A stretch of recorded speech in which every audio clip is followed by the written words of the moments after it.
सम्पूर्णमा हार्दिक नमन गर्दछु। आज मिति 2079 साल वैशाख 27 गते, तदनुसार ईस्वी सन् 2022 मे 10 तारिकका दिन वैशाख शुक्ल पक्षको नवमी तिथिका दिन यहाँहरूका सान्निध्यमा 203औं लघुकथा पाठ्यश्रव्य दृश्य प्रतिष्ठानको नियमित कार्यक्रम लिएर म मंगलबारको नियमित वाचक त्वयानाथ सुवेदी हेटौँडादेखि उपस्थित भइसकेको छु। सम्पूर्ण साहित्यानुरागी साहित्य सर्जकहरूलाई 203औं लघुकथा पाठ्यश्रव्य दृश्य प्रतिष्ठानको नियमित कार्यक्रममा म हार्दिक स्वागत गर्दछु। र विशेष रूपमा आजको दिन सीता जयन्तीको दिन रहेको छ। सीता नवमीको सीता जन्मिएको दिन रहेको छ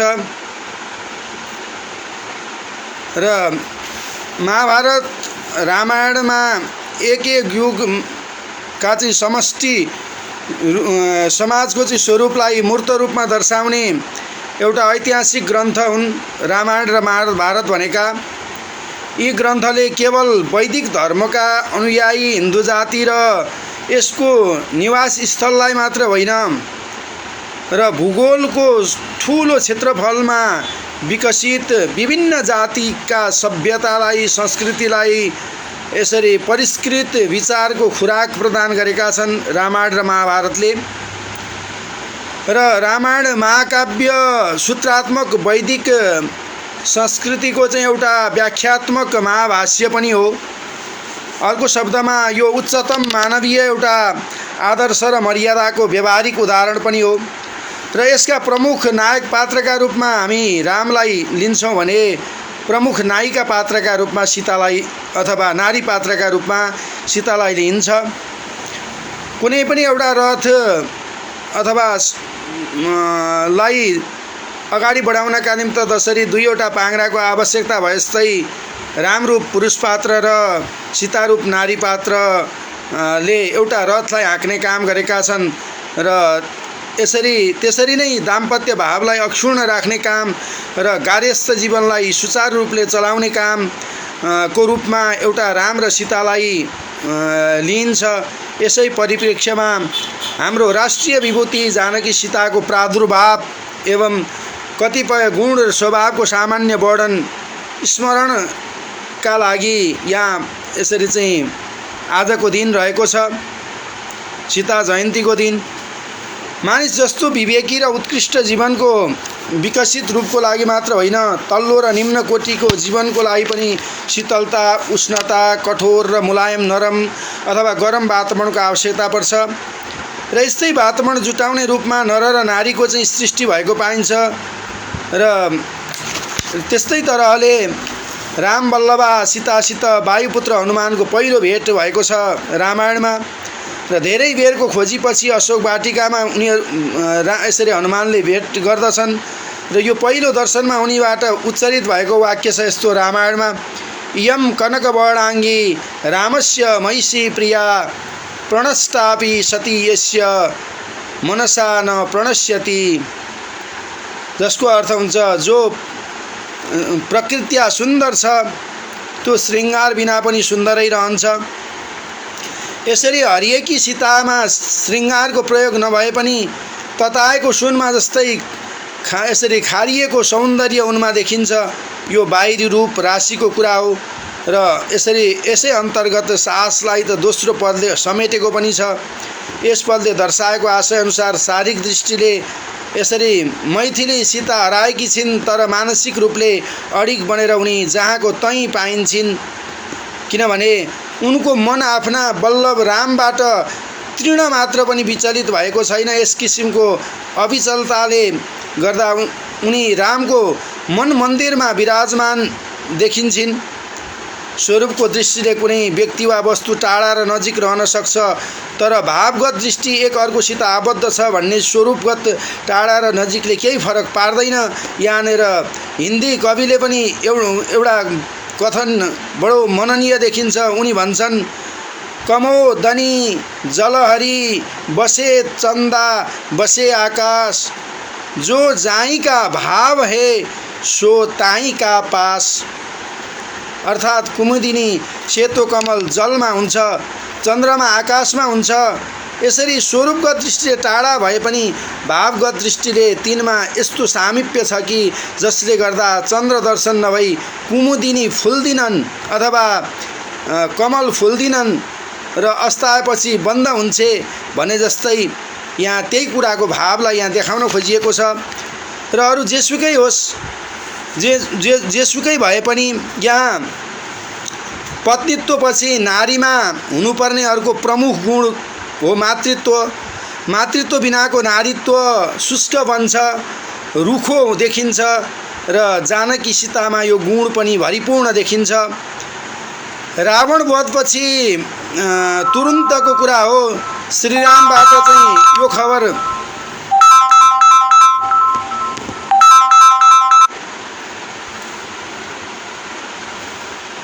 श्रीरामबाट यसरी यो खबर पाइएको पाइन्छ। रावण वधपछि तुरुन्तको कुरा हो। श्रीरामबाट यो खबर एउटा विश्वासिला हनुमानद्वारा चाहिँ सीता समक्ष पुर्याइन्छ। त्यहाँ पालो पहरा गरिरहेका राक्षसीहरू यथावत रहेका थिए। आफ्नो स्वामीको मनसाय पूर्तिमा चाहिँ सहयोगिनी बन्न उनीहरूले सीतालाई उत्साहित गराउने, नमान्दा डराउने, धम्क्याउने समेत गरेको कुरा हनुमानले प्रत्यक्ष गरेका थिए। यतिखेर त्यसको प्रतिफल चखाउने रूपमा जानकी सीता यसरी जानकी सीता आज्ञा मान्दै हनुमान भन्छन्, मलाई तो दारुण कर्म गर्न अनुमति मिलोस्, जसरी गर्दा मुट्ठी दाँत नङ्ग्रा आदिले टोक्दै र चितोर्दै धेरै बेर लाएर हजुरलाई सताउने यो डङ्किनीलाई म मार्छु। तर सीता भन्छन्, हे कपिवर, सेवकको कर्म र धर्म हुन्छ। स्वामीको आशय अनुसार व्यवहार गर्नु, त्यसै अनुसार यिनीहरूले पनि गरेका हुन्। यस कुराको लागि यिनीहरूमा दोषारोपण गर्नु भुल हुनेछ। यसरी आर्य नारीमा विद्यमान सम्पूर्ण गुणकी एउटा प्रतिमूर्तिका रूपमा हामीले सीतालाई लिन सक्दछौँ र अनन्त चरित्र छ सीताको। र आज सीता जयन्ती भएका कारणले गर्दा मैले विशेष रूपमा एउटा सीता जयन्तीको अवसरमा र यही कुराहरूलाई चाहिँ प्रस्ट्याउने अवसर प्राप्त गरेँ। अब म ढिला नगरिकन 203औं लघुकथा पाठ्यश्रव्य दृश्य प्रतिष्ठानको नियमित कार्यक्रमलाई अगाडि बढाउन गइरहेको छु। र आज वाचन हुने लघुकथाहरू यस प्रकार रहेका छन्। गुलाम जिन्दगी देवीप्रसाद थापा मामाको। दोस्रो लघुकथा रहेको छ गुट मिल्नुपर्छ ढाका मोहन बरालको। फ्रिकल अगस्टिन राईको। त्यस्तै दृष्टि रमेन्द्र कोइरालाको। आखिर भोट कसलाई तारा श्रेष्ठको। र त्यस्तै अन्धा जनता शरण राईको। यिनै लघुकथाहरूको सेरोफेरोमा रहेर आजको 203औं लघुकथा पाठ्यश्रव्य दृश्य प्रतिष्ठानको नियमित कार्यक्रमलाई म यहाँहरूका सान्निध्यमा अगाडि बढाउन गइरहेको छु। र आदरणीय व्यक्तित्वहरू उपस्थित भइसक्नु भएको छ। तुलसा पनि आइसक्नु भएको छ नमस्ते भन्दै। त्यस्तै गरेर तिरुपा खरेल म सिक्किमबाट भनेर भन्दै हुनुहुन्छ। हामीलाई यसरी हेरिरहनु भएको छ। हाम्रो लघुकथा पाठ्यश्रव्य दृश्य प्रतिष्ठानको नियमित कार्यक्रमलाई उहाँले निहालिरहनु भएको छ। उहाँलाई म हार्दिक स्वागत पनि गर्दछु र हार्दिक आभार व्यक्त पनि गर्दछु तिरुपा खरेलप्रति। त्यस्तै गरेर सर्जक हुनुहुन्छ, साहित्यकार हुनुहुन्छ, आदरणीय व्यक्तित्व हुनुहुन्छ। त्यस्तै गरेर चेतना दाहाल नमस्कार भनेर उपस्थित भइसक्नु भएको छ। आदरणीय सर्जक हुनुहुन्छ र साहित्यकार हुनुहुन्छ, आदरणीय व्यक्तित्व हुनुहुन्छ। उहाँलाई पनि म हार्दिक स्वागत गर्दछु र हार्दिक आभार व्यक्त गर्छु उहाँप्रति। त्यस्तै गरेर देवीप्रसाद थापा मामा पनि हामीलाई हेरिरहनु भएको छ। उहाँलाई पनि म हार्दिक स्वागत गर्दछु र उहाँप्रति म हार्दिक आभार पनि व्यक्त गर्दछु। र उहाँको आज पहिलो लघुकथा गुलाम जिन्दगी भन्ने मैले यसरी वाचन गर्ने जमर्को गरिरहेको छु। र पहिलो लघुकथा रहेको छ आज 203औं लघुकथा पाठ्यश्रव्य दृश्य प्रतिष्ठानमा वाचन हुने। पहिलो लौकथा गुलाम जिन्दगी, देवीप्रसाद थापा मामा, मणिपुर भारतबाट हुनुहुन्छ र कथा यस प्रकार सुरु हुन्छ। दिदी मलाई 4 दिनको बिदा दिनुहोस्, आमाको मुख हेरेर आउँछु। उसले सङ्कुचित हुँदै मालिकनीलाई बिन्ती टक्र्यायो। दिदी निकै बेर मौन रहिन्, बिस्तारै भित्र पसिन्। गाउँ भूकम्पले तसनस पारेपछि ऊ यता सहर पसेको थियो। दिदीले उसलाई यस्तो परिस्थितिमा जागिर दिएकी थिइन्। यति बेला उसको ढुकढुकी बढ्यो। आखिर दिदीको निर्णय के आउँछ? डडड प्रश्नवाचक चिन्ह। रुपियाँको बिटो दिँदै दिदी बोलिन्, भाइ यी रुपियाँ घर पठाऊ, आमाले चाहे जति सबै किन्न पुग्छ। यदि नपुगेको खण्डमा अरू पनि थपौँला। बाबुलाई स्कुलबाट समयमा ल्याउनु। उसले एकपल्ट 50,000 को बिटो हेऱ्यो, अर्कोपल्ट गुलाम जिन्दगी सम्झियो। कथा समाप्त हुन्छ। आदरणीय सर्जक, आदरणीय व्यक्तित्व, मणिपुर भारत रहनुहुन्छ देवीप्रसाद थापा मामा, उहाँद्वारा हाम्रो लघुकथा पाठ्यश्रव्य दृश्य प्रतिष्ठानमा प्रेषित भएको गुलाम जिन्दगी भन्ने लघुकथा अत्यन्त घतलाग्दो र मार्मिक रहेको छ। वास्तवमा अर्काको चाहिँ नुनको सोझो गर्नुपर्ने परिस्थितिमा अथवा गुलाम जिन्दगी बनाउनु पर्ने अथवा अर्काको गुलाम गरेर चाहिँ जिन्दगी बिताउनु पर्ने परिस्थितिको चाहिँ यहाँ यसरी पर्दाफास गरिएको छ। यहाँ आफ्ना परिवारलाई भेट्नका निमित्त जानका लागि उसले अनुमति माग्दाखेरि पनि अनुमति नपाइरहेको, बरु पैसा देखाएर, पैसाको बिटो देखाएर तिमी नजाऊ, बरु जे चाहिन्छ आमाका आवश्यकतालाई तिमी पुरा गर, तर तिमी यहीँ बस्नु पर्दछ, बरु यो पैसा घर पठाऊ भनेर यसरी पैसा दिएर अर्काको चाहिँ जिन्दगीलाई गुलाम बनाउने काम यसरी गरिरहेको परिवेशलाई मालिकनीले अथवा दिदीले या चाहिँ भाइलाई अथवा एक किसिमको चाहिँ काम गर्ने कामदारलाई त्यो गरिरहेको परिवेश र परिस्थितिलाई यहाँ कथाकारले देखाउन खोज्नु भएको छ। वास्तवमा अर्काको भरमा बाँच्नुपर्ने जिन्दगीको यथार्थता र मार्मिक परिवेशलाई अथवा अवस्थालाई यहाँ चित्रण गर्न खोजिएको छ। र उसले एकपल्ट 50,000 को बिटो हेऱ्यो।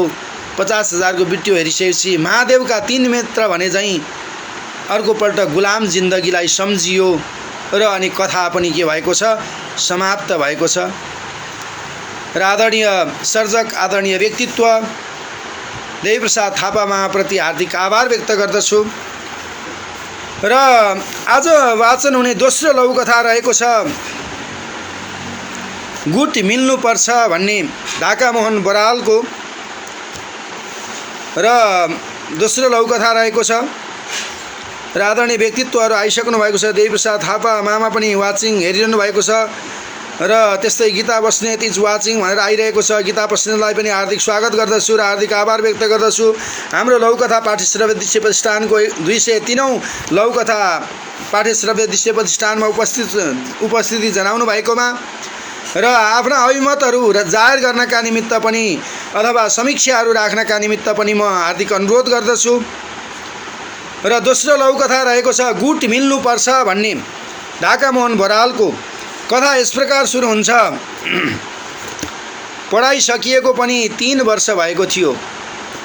प्राविधिक पढाइ हो, सकिने बित्तिकै काम पाइन्छ भन्ने घमण्ड थियो, तर कतै काम पाउन सकिन।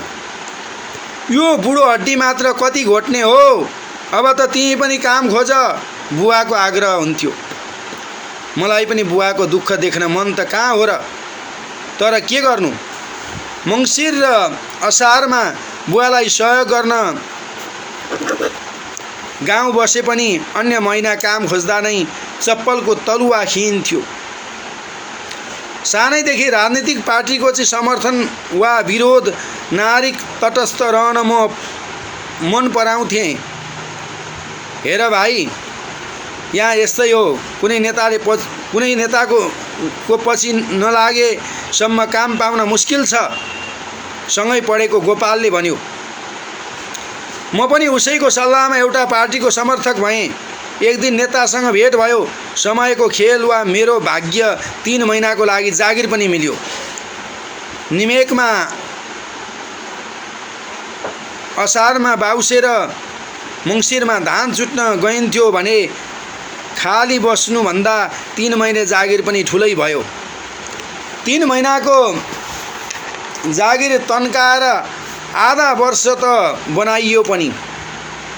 फेरि गोपालसँग नेतालाई भेट्न जानु पर्यो भनेको त ऊ झन् झर्कँदै भन्यो, तिमी पनि उस्तै छौ, कसरी कुरा गर्ने? मलाई अचम्म लाग्यो। होइन, के भयो र? मैले सोधेँ। तिमीले चिया पसलमा नेता नरेशको चाहिँ खुलेर समर्थन गर्दै कुरा गरेछौ नि त?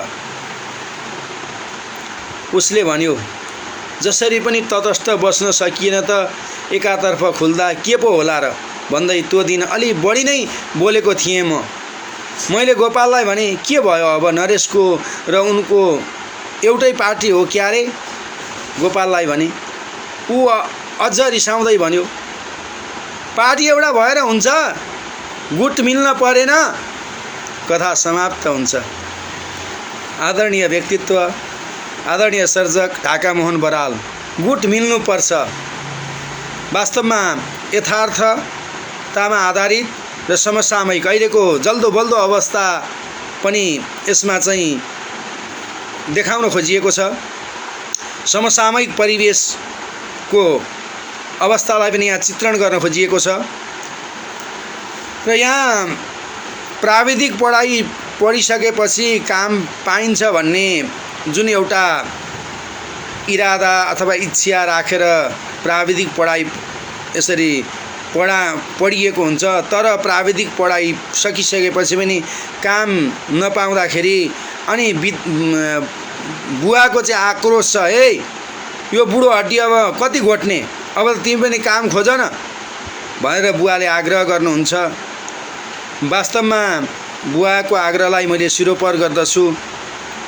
मलाई पनि बुवाको दुःख देख्न मन लाग्दैन, तर के गर्नु?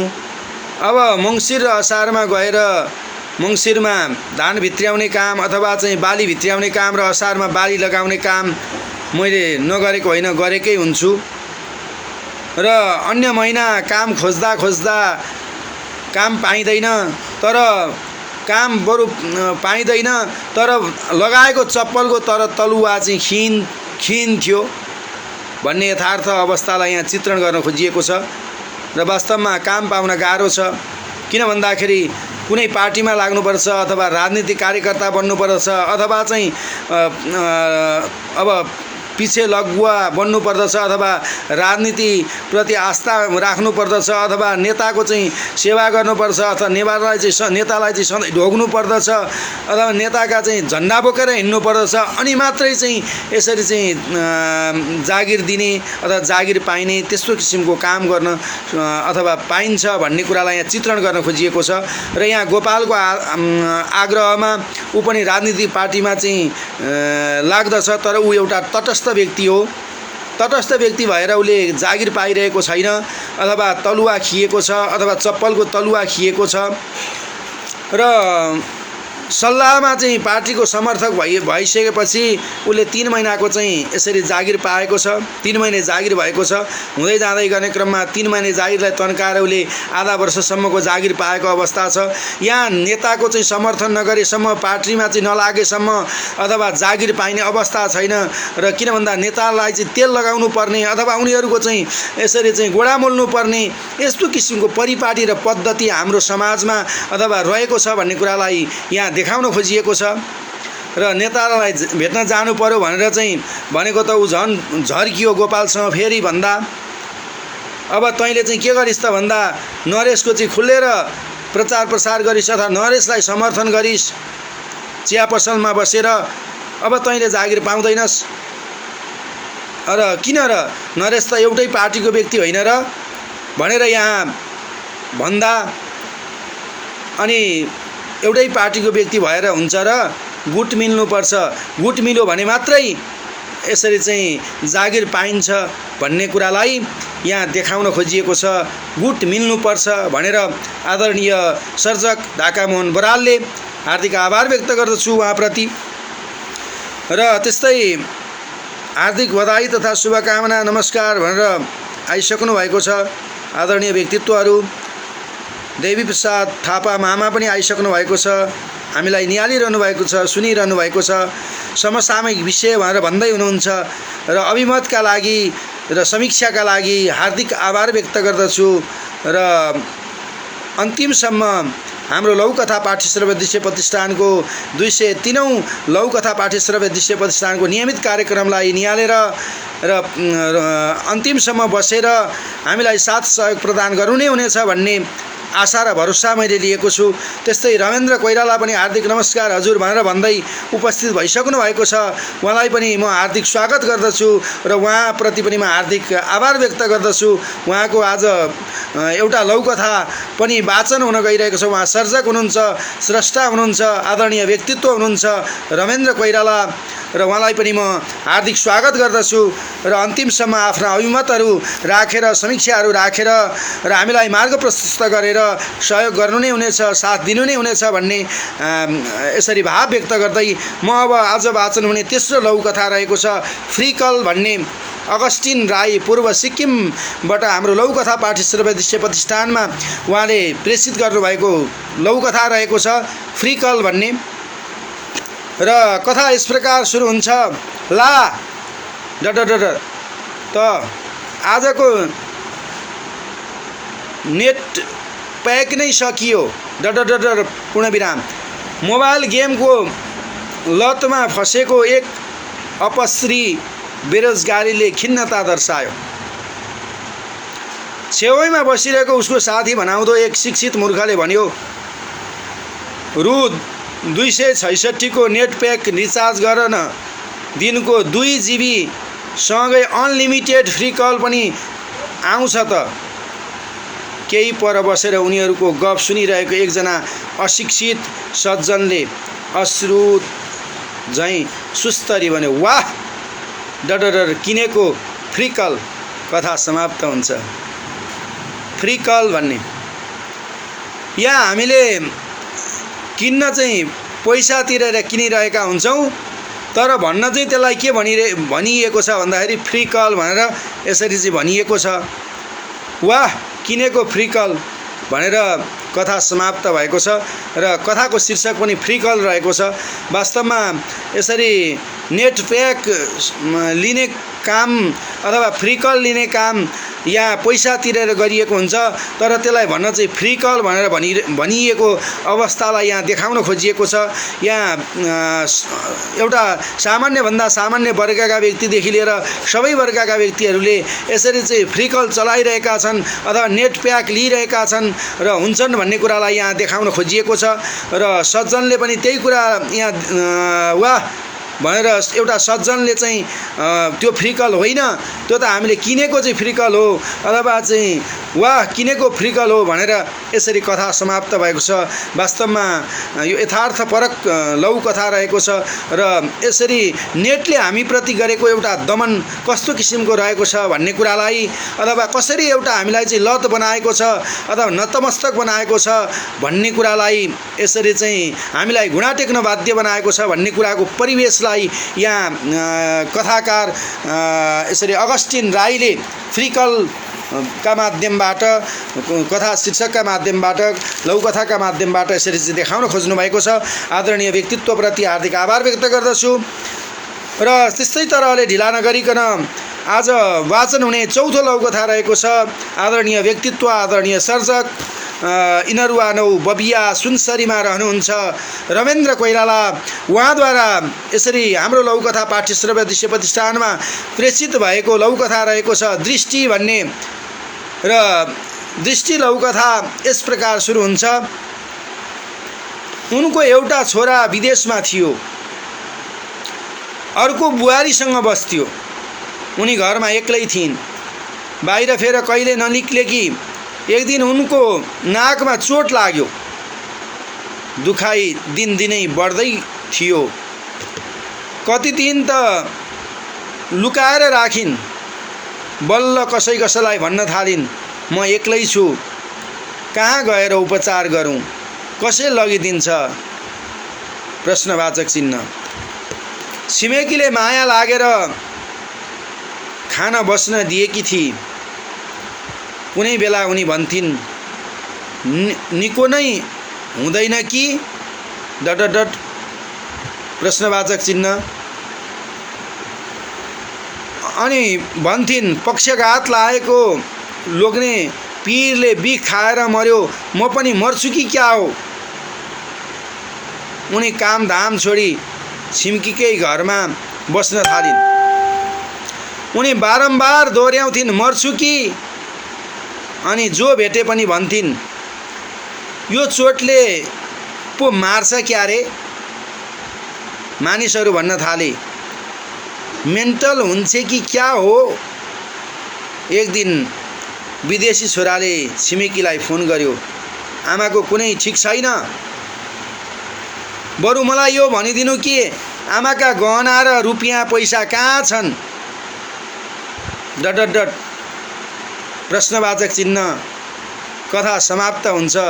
आदरणीय व्यक्तित्व, आदरणीय सर्जक रमेन्द्र कोइरालाले दृष्टि भन्ने लघुकथाका माध्यमबाट यसरी यो भावलाई देखाउन खोज्नु भएको छ। वास्तवमा यहाँ एउटा छोरा विदेश गएको, हाम्रो समाजको यथार्थ चित्रण, अर्को बुहारीसँग बसेको र उनी घरमा एक्लै भएको, अनि आमा घरमा एक्लै भएको, बाहिर फेर कहिले पनि ननिक्लेकी आमा, र त्यो अवस्था हाम्रो समाजमा अहिले रहिरहेको छ। भएको एउटा छोरो अथवा छोरी अथवा एउटा छोरा बुहारी कहाँ चाहिँ जागिर खान जानुपर्ने परिवेश छ, घरमा वृद्ध भएका बुवा आमा मात्रै छन्, अनि उनीहरू काहीँ देखेका छैनन्, काहीँ गएका छैनन्। एक तरहको चित्रण यो रहेको छ। र चोट लागेको कुरा छ, यहाँ दुखाइ दिनदिनै बढेको कुरा छ। लुकाएर जति दिन राखे पनि के गर्नु, ठिक भएको अवस्था छैन, कहाँ गएर उपचार गरौँ, कसले लगिदिन्छ भनेर उनी चाहिँ पिरलो मानिरहेकी अवस्था छन्। यहाँ छिमेकीले माया लागेर ल यहीँ बस्न त भनेर बस्न दिएकी छन्। र अनि कुनै बेला उनी भन्थिन्, होइन यो निको हुँदैन कि क्या हो भनेर पनि यसरी चाहिँ उनले घाउप्रति चाहिँ एउटा चिन्तन गरेको अवस्था छ। र अनि त्यस्तै गरेर उनी भन्थिन्, पक्षघात लागेको लोग्ने पीरले चाहिँ बिख खाएर मर्यो। र किन भन्दाखेरि यसरी पक्षघात लागेको थियो अथवा चाहिँ प्यारालाइसिस भएको थियो, प्यारालाइसिस भएको चाहिँ श्रीमान यसरी बिख खाएर मरे, अब म पनि यही घाउको कारणले गर्दा मर्छु कि क्या हो भनेर उनी पनि यसरी चाहिँ चिन्तित अवस्था छिन्। वनको बाघले खाओस् नखाओस्, मनको बाघले खाएको अवस्थाको यहाँ चित्रण पाइन्छ। म पनि मर्छु कि क्या हो भनेर, ठिक हुन्छ भनेर यसरी मनोबल बढाइदिने कोही छैनन्। र यहाँ छोराले मनोबल बढाइदिएला कि भन्दा होइन, छिमेकीलाई फोन गरेर आमाको कुनै ठिक छैन, चालामाला ठिक छैन, मानिसहरू पनि मेन्टल हुन्छ कि क्या हो यो बुढी त भनेर चाहिँ यसरी चाहिँ भनिरहेका छन्। अथवा दिमाग सम्बन्धी चाहिँ रोग लागेर यो बौलाउँछ कि क्या हो भनेर चाहिँ यसरी भनिरहेको परिवेश छ। मानिसहरू पनि त्यही भनिरहेका छन्।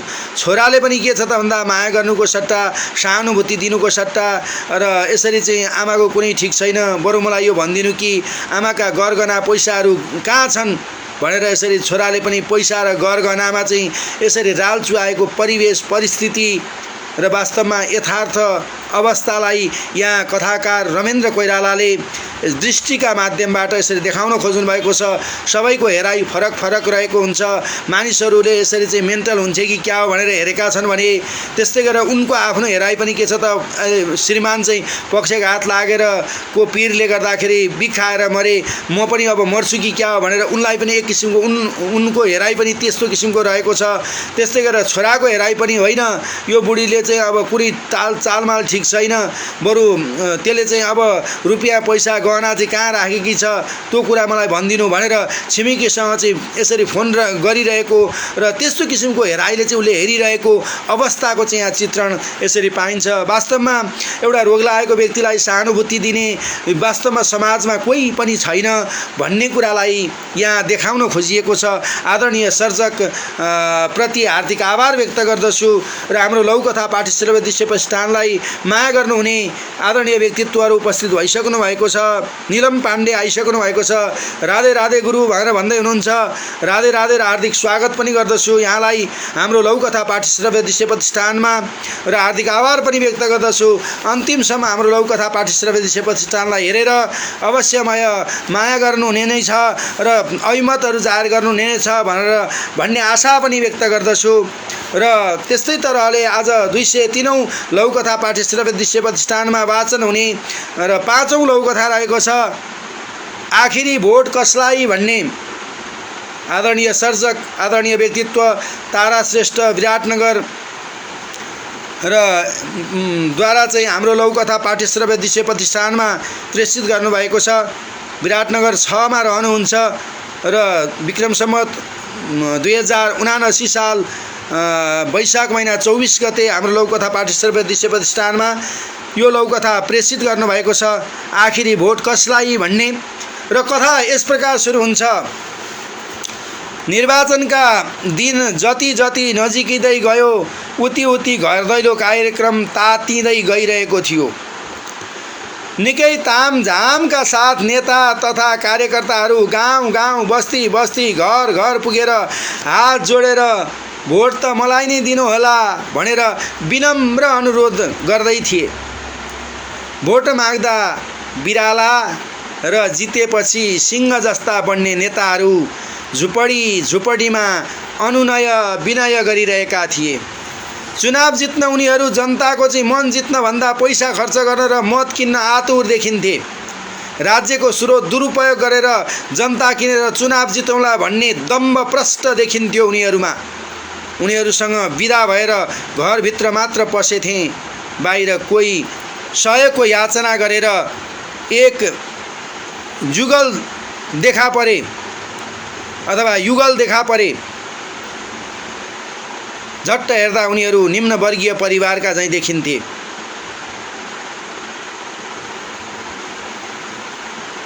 र नमस्कारको आदान प्रदानपछि थाहा भयो उनीहरू भोट माग्न आएका रहेछन्। उनले भने, हजुर म पढे लेखेको मानिस हुँ, 50 वर्षको भएँ। देशको खस्कँदो अवस्था देखेर केही गरेर मर्न पाए हुन्थ्यो भन्ने भिजन र मिसन लिएर अगाडि बढेको छु। आउँदो निर्वाचनमा स्वतन्त्र उम्मेदवार भएर वडाध्यक्षको रूपमा तपाईहरूको वार्डमा उम्मेदवारी दिएको छु। आश्चर्य मान्दै मैले सोधेँ, अनि खै त तपाईका कार्यकर्ता, ब्यानर खोइ, झन्डा खोइ? उनले भने, हजुर दिनभर भोट माग्न साथ र सहयोग गर्ने उहाँहरूलाई साँझ रक्सी मासु खुवाउने र हातमा थमाउने रकम मसँग छैन। म कसैलाई किनेर आफ्नो र आफू बिकेर अरूको बन्न सक्दिनँ। म कसैलाई किनेर आफ्नो र आफू बिकेर अरूको बन्न सक्दिनँ। त्यसकारणले गर्दा मेरा कार्यकर्ता पनि छैनन् अथवा मेरो ब्यानर पनि छैन अथवा मेरो झन्डा पनि छैन हजुर भनेर कथा समाप्त भएको छ। आदरणीय व्यक्तित्व तारा श्रेष्ठ विराटनगर 6 प्रति हार्दिक आभार व्यक्त गर्दछु। आखिर भोट कसलाई भन्ने लौकथा अहिलेको समसामयिक परिवेशमा र यथार्थ परिवेश रूपलाई पनि यहाँ चित्रण गर्न खोजिएको छ। जता मल्खु उतै ढल्कु भने झैँ अहिलेका नेताहरूको यथार्थ अवस्थालाई, चाहे त्यो नेपाली काङ्ग्रेसको होस्, चाहे एमालेको होस्, चाहे माओवादीको होस्, चाहे राप्रपाको होस् अथवा जुनसुकै पार्टीको होस्, र वास्तवमा अहिलेका नेताहरूको यथार्थ जुन चरित्रलाई यहाँ देखाउन खोजिएको छ। र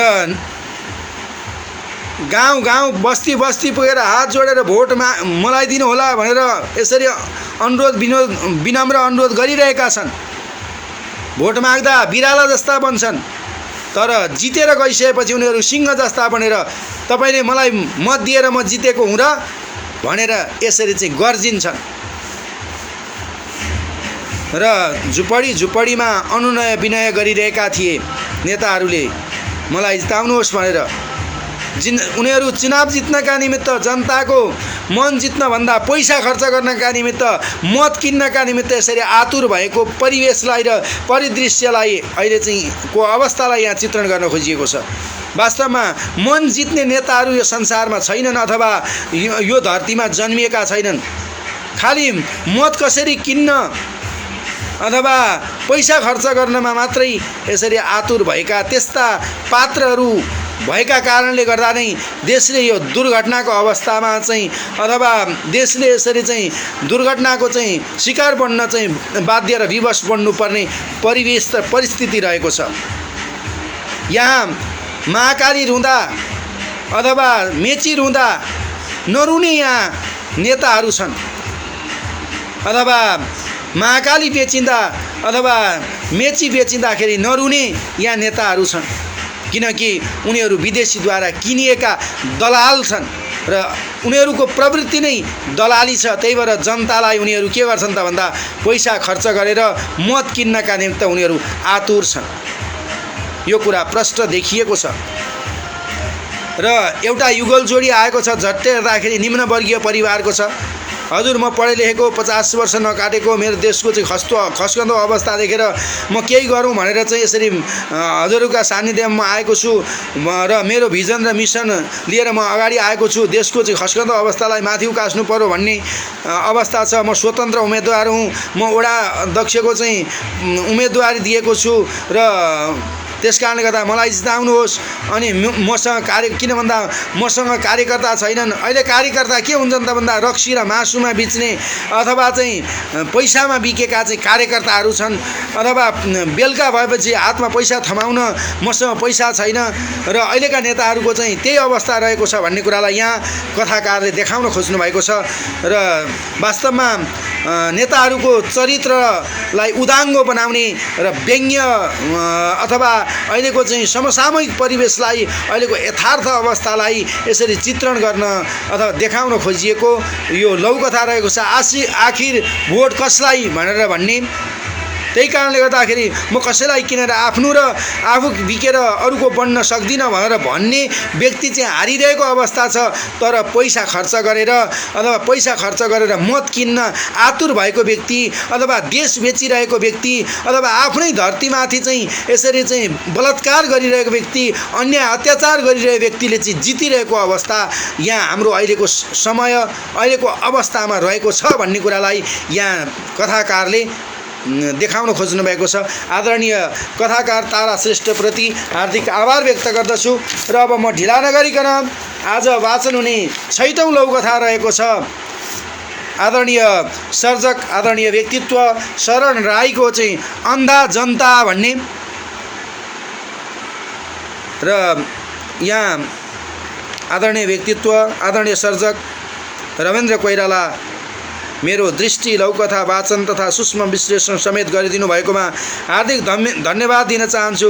हजुरप्रति पनि हार्दिक आभार व्यक्त गर्दछु र काहीँ अब हजुरको चाहिँ कथाप्रति चाहिँ विश्लेषण नपुगेको भए पनि र वास्तवमा हाम्रो लौकथा पाठ्यश्रव्य दृश्य प्रतिष्ठानबाट चाहिँ प्रेषित भएका लौकथाहरू युट्युब अथवा फेसबुक माध्यमबाट चाहिँ यसरी प्रत्यक्ष अप्रत्यक्ष रूपमा हामी श्रवण गर्ने नै छौँ र आदरणीय व्यक्तित्व रविन्द्र कोइरालाका को दृष्टि भन्ने लौकथामा विशेष रूपमा दृष्टि राखिदिनु नै हुनेछ भन्ने भाव व्यक्त गर्दै म आज वाचन हुने अन्तिम लौकथा आदरणीय व्यक्तित्व आदरणीय सर्जक शरण राईको अन्धा जनता भन्ने लौकथा वाचन गर्न गइरहेको छु र आजको 6औं लौकथा रहेको छ अन्धा जनता भन्ने शरण राईको कथा यस प्रकार सुरु हुन्छ।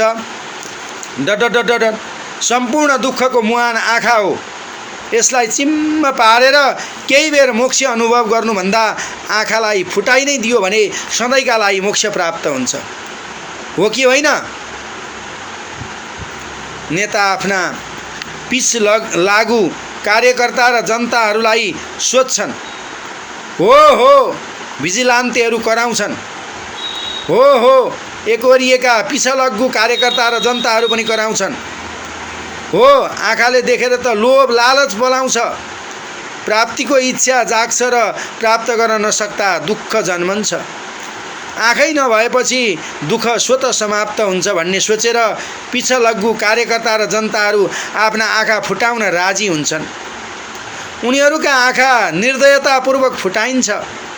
आँखा गुमिसकेपछि यो आँखाको महत्त्व उनीहरूलाई थाहा हुन्छ। आँखा त राम्रो नराम्रो, सुख दुःख, शोषण, अन्याय, प्रेम, घृणा, सत्य असत्य, विविध रङ, रमाइलो संसार आदि छुट्याउने चेतना पो रहेछ। फुटाइसकेको आँखा फेरि बन्न सक्दैन। म तिमीहरूलाई मानिसहरूको चाहिँ भिड हुने ठाउँहरू, दोबाटो, बस पार्क, हटिया, मेला, रेलवे स्टेसन आदि स्थानहरूमा पुर्याउँछु। भिख माग्छु, माग्नु। भिखबाट उठेको सबै रकम मेरो हुनेछ। भिख मागेर कमाइन्जेल म तिमीहरूलाई दया गरेर आधी पेट खान दिइरहनेछु। नेता अट्टहास गर्छ।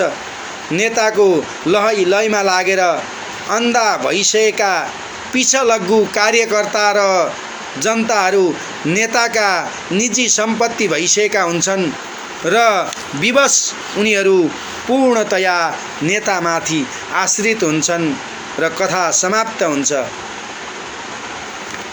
वास्तवमा यहाँ नेताका चाहिँ पछाडि लाग्ने, पिछा लाग्ने अथवा पिछा लागु कार्यकर्ता र जनताहरूको चाहिँ अवस्थाको चित्रण यहाँ गर्न खोजिएको छ।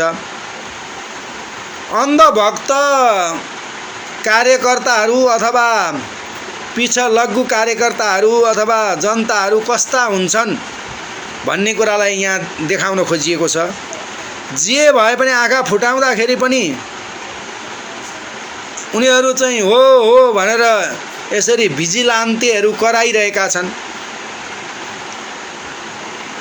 र त्यस्ता कार्यकर्ताका पछि लाग्ने भिजिलान्तेहरू केही कारणले गर्दा अहिलेको हाम्रो देशले पनि दुर्घटनाको शिकार बन्नु परिरहेको छ। वास्तवमा यहाँ आँखा भएका कार्यकर्ताहरू छैनन् अथवा मानौँ त्यस्ता चाहिँ एउटा भविष्यद्रष्टा अथवा योग्य व्यक्तिलाई चुन्ने आँखा भएका त्यस्ता कार्यकर्ता नभएका कारणले गर्दा अहिले हामीले दुःख यातना पीडा, देशले चाहिँ दुःख यातना पीडा यसरी प्राप्त गरिरहनु परेको छ। अथवा भन्न त भन्थे सबै जनताहरूलाई चाहिँ धनी बनाउने भनेर भन्थे। अहिले नेता आफूहरू धनी बनिरहेको र जनता आफ्नो ठाउँबाट उक्सिन नसकेको अवस्था छँदैछ। त्यसकारणले गर्दाखेरि यी पिछलग्गु कार्यकर्ता र जनताहरूले यसरी चाहिँ कराइरहेको अवस्थाको चित्रणलाई यहाँ देखाउन खोजिएको छ। एकहोरो अवस्थामा अन्धभक्त भएर लागि परिरहेको अन्धा जनता भन्ने कुरालाई यहाँ देखाउन खोजिएको छ। जनता हिजोको समयमा अथवा एकतन्त्रीय व्यवस्था हुँदाखेरि हाम्रो राजा हाम्रो देश भनेर यसरी जिन्दाबाद भन्दै हिँड्ने यिनै जनता, अनि प्रजातन्त्र आइसकेपछि पनि प्रजातन्त्र जिन्दाबाद भन्ने यिनै जनता, अनि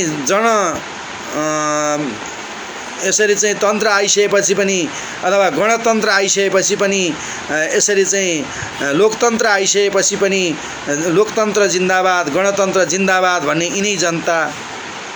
यी कस्ता जनता रहेछन् त भन्दा नेताहरूका पछि लाग्ने भिजिलान्ते पिछलग्गु जनता रहेछन् अथवा कार्यकर्ता रहेछन्। र बरु आँखा नभएको भएदेखि के हुन्थ्यो त भन्दा दुःख सुख सबै समाप्त हुन्थ्यो। र यो आँखाइका कारणले गर्दाखेरि त यो संसारलाई चाहिँ हेर्ने हो लोभ लालच हुने कुरै के हो त भन्दाखेरि आँखाइका कारणले गर्दाखेरि यो बरु यसरी लोभ लालच हुँदैन थियो यो आँखा नभएका कारणले गर्दा। त्यही भएर आँखा त राम्रो हो, आँखा फुटाउनु हुँदैन थियो, आँखा राम्ररी हेर्न सक्नुपर्छ, पिछलग्गु कार्यकर्ता बन्नु हुँदैन। र जनताहरूले चाहिँ यसरी चाहिँ आँखा गुमाउँदाखेरि देशले चाहिँ अथवा सम्पूर्णले चाहिँ यसरी दुःख पाइरहेको परिस्थिति र परिवेश अहिलेको अवस्थामा छ। त्यस कारणले गर्दा आँखालाई गुमाउने काम गर्नु हुँदैन। आँखाले त यो संसारलाई हेर्न सकिन्छ। जीवितम किम न दृश्यते भनेर चाहिँ बाँचिरह्यो भने के देखिँदैन, यो संसारलाई देखिन्छ भने जस्तै। त्यस कारणले गर्दाखेरि आँखा त राम्रो नराम्रो, सुख दुःख, शोषण अन्याय, प्रेम घृणा, सत्य असत्य, विविध रङ रमाइलो संसार आदि छुट्याउने चेतना रहेछ यो आँखा त। त्यस कारणले गर्दा हामीले राम्ररी आँखा हेर्न सकेनौँ भने अब हामी के हुन्छौँ त भन्दाखेरि यसरी त्यस्तै किसिमको चाहिँ दुःख यातना पीडा हामीले के गर्नुपर्छ, यसरी खप्नु पर्दछ। फुटाइसकेको आँखा फेरि बन्न सक्दैन। एकपटक चाहिँ हामीले आँखा गुमाइसक्यौँ अथवा चाहिँ एकपटक हामीले चाहिँ बिराइसक्यौँ भने जसरी अनि बिराएपछि फेरि अब जसरी अब अगाडि बिराइयो पछाडि चाहिँ फेरि के छ त पछुताउने हाम्रो बानी छ। त्यो बानीलाई हामीले के गर्नुपर्छ, पहिलेदेखि नै पछुताउने अथवा पश्चाताप मान्ने र कर्म विशेष गर्नुपर्दछ। र त्यही भएर दोबाटो, बस पार, घटिया, मेला, रेलवे स्टेसन आदि स्थानहरूमा म तिमीहरूलाई अन्धा जनताहरू तिमीहरूलाई म पुर्याउँदछु भनेर नेताहरूले हामीलाई पुर्याइरहेका छन्। र ती पिछलग्गु अथवा चाहिँ आँखा चिम्लेर आँखा नभएका, आँखा फुटेका ती कार्यकर्ताहरू पिछलग्गुहरू यसरी हिँडिरहेका छन्। भिख माग्नु, भिखबाट उठेको सबै रकम मेरो हुनेछ भनेर यसरी चाहिँ भिख माग्नका निमित्त बाध्य हामी जनतालाई यसरी आँखा फुटाएर यी नेताहरूले गरिरहेका छन्। र भिख मागेर कमान्जेल त म तिमीहरूलाई दया गरेर आधी पेट खान दिइरहेको छु भनेर नेता अट्टहास गर्छ। नेताको लयमा लागेर अन्धा भइसकेका पिछलग्गु कार्यकर्ता र जनताहरू नेताका चाहिँ यसरी निजी सम्पत्ति भइसकेका हुन्छन्। उनीहरू दायाँ बायाँ काहीँ केही आँखा हेर्दैनन्, अन्धभक्त भएर यसरी चाहिँ जसको जो कार्यकर्ता हो र त्यसैलाई चाहिँ यसरी अभिमत जाहेर गर्नका निमित्त त्यसै त्यो राम्रो भए पनि नराम्रो भए पनि यसरी त्यसैलाई चाहिँ यसरी मत दिनका निमित्त उनीहरू यसरी अन्धभक्त भएर अथवा आँखा फुटेर उनीहरू लागि परिरहेका हुन्छन्। र विवश उनीहरू पूर्णतया नेतामाथि नै आश्रित हुन्छन्। नेताभन्दा तिनीहरूका लागि ईश्वर भनेको पनि अथवा संसार भनेको पनि नेता नै हो। ती पिछलग्गु अथवा ती कार्यकर्ताहरू भिजिलान्तेहरूका लागि यसरी नेता नै सर्वोपरि हुन्छ। चाहे त्यो जोसुकै होस्, जस्तोसुकै होस् भनेर यसरी अन्धा जनता, आँखा फुटेका जनता भनेर आदरणीय व्यक्तित्व शरण राईले यसरी अन्धा जनता भन्ने लौकथा हाम्रो लौकथा पाठ्य श्रव्य दृश्य प्रतिष्ठानमा प्रेषित गर्नुभएको छ। वास्तवमा यथार्थपरक र समसामयिक र अहिलेको यसरी व्यङ्ग्य विद्रोह, अहिलेका जनताहरूप्रति एउटा व्यङ्ग्य विद्रोह गरिएको यसरी लौकथा रहेको छ। यो अन्धा जनता भनेर जनतालाई बेवकुफ पारिएको छ। जनता बेवकुफ भएका कारणले गर्दा हामीले दुःख पाइरहेका छौँ, देशले दुःख पाइरहेको छ, देशमा अन्याय अत्याचार बढिरहेको छ, भ्रष्टाचार बनिरहेको छ। यदि हामीले चाहिँ ती अन्धा जनता नभएका भएदेखि, ती नेता तीलाई चाहिँ हराएका भएदेखि अथवा नेतालाई चाहिँ परास्त गरेका भए, पराजित गरेका भए, एउटा सक्षम व्यक्ति गएको भएदेखि र यसरी देशले चाहिँ एउटा उन्मुक्ति पाउन सक्थ्यो। तर यहाँ अन्धा जनताकै कारणले गर्दाखेरि तिनै नेताहरूले दोहोऱ्याएर तेह्राएर जितिरहेको अवस्था छ। अनि अब उनीहरूलाई म जितिहाल्छु, म हार्दिनँ, मेरा चाहिँ कार्यकर्ताहरू अन्धा छन् र भनेर अन्धा जनताहरूलाई केही चारो छरेर अनि यसरी चाहिँ नेताहरूले यसरी देश र जनताहरूमाथि अन्य अत्याचार गरिरहेको परिवेश र परिदृश्यलाई यस लौकथाले यसरी देखाउन खोजेको छ। आदरणीय व्यक्तित्वप्रति हार्दिक आभार व्यक्त गर्दै म आज 203औं लौकथा पाठ्य श्रव्य दृश्य प्रतिष्ठानको नियमित कार्यक्रमको यसरी चाहिँ समयावधि सकिन लागिरहेको छ। यहाँहरू सम्पूर्णलाई यति इन्जेलसम्म बसेर अभिमतहरू जाहेर गरिदिनु भएकोमा, मलाई साथ सहयोग प्रदान गर्नुभएकोमा यहाँहरूप्रति म हार्दिक आभार व्यक्त गर्दै 203औं लघुकथा पाठ्य श्रव्य दृश्य प्रतिष्ठानको नियमित कार्यक्रम अथवा प्रत्यक्ष कार्यक्रम हाम्रो फेसबुक पेजमा अथवा युट्युब पेजमा पनि प्रत्यक्ष अप्रत्यक्ष रूपमा यहाँहरूले श्रवण गर्नु नै हुनेछ र हामीले हाम्रो लघुकथा पाठ्य श्रव्य दृश्य प्रतिष्ठानबाट प्रेषित भएका लघुकथाहरूलाई अथवा यी प्रेषित भएका विभिन्न यी वाचन भएका यी लघुकथाहरूलाई यहाँहरूले चाहिँ सेयर र लाइक पनि गर्नु नै हुनेछ भनेर भन्दै म आजको 203औं लघुकथा पाठ्य श्रव्य दृश्य प्रतिष्ठानबाट शुभरात्रि भन्दै म त्वयाना सुवेदी ओजेलमा पर्दछु र शुभरात्रि भन्दछु र सबैलाई यतिन्जेलसम्म बसिदिनु भएकोमा हार्दिक आभार पनि व्यक्त गर्दछु र यहाँहरूका सान्निध्यबाट म बिदा पनि चाहन्छु। हवस् त।